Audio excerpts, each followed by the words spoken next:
ජලය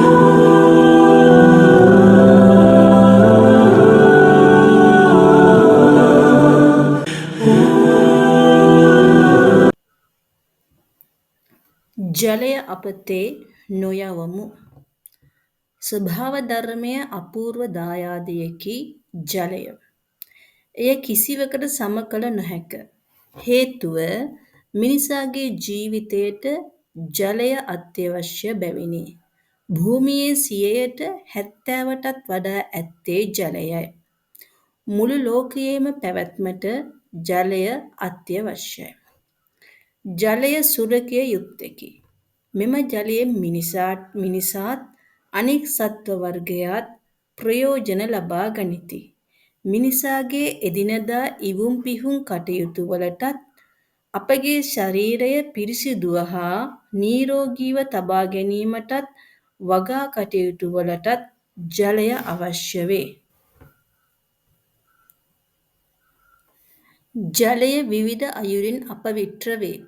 ඒ අතර එදිනෙදා කටයුතුවලදී නිවසින් බැහැර කරන අපවිත්‍ර ජලය ගංගා ඇලදොල වලට යවනු ලැබේ. එසේම කර්මාන්ත ශාලාවල අපවිත්‍ර දෑද ගංගා ඇලදොල වලට බැහැර කරයි. තවද නිවෙස්වල ඇති කැලි කසල ගංගා වලට ගෙනවිත් දමයි. එපමණක් නොව ආත්මාර්ථය තකා මල සතුන්ගේ කොටස් ගංගා ඇලදොල වලට දමයි. පොදු ජල කරා භාවිතයට ගෙන එය ඇර දමා යයි. මෙයින්ද ජලය අපතේ යයි. ජලය විවිධ අයුරින් සුරැකිය හැක. මිනිසාට අවශ්‍ය තරමට පමණක් ගස් කැපිය යුතුය. එවිට පරිසරයේ උෂ්ණත්වය සමබර වී නිසි කලට වැසි ලැබේ. පොදු ජල කරාම භාවිතයට ගෙන එය නිසි ආකාරයට වැසීමට උනන්දු විය යුතුය.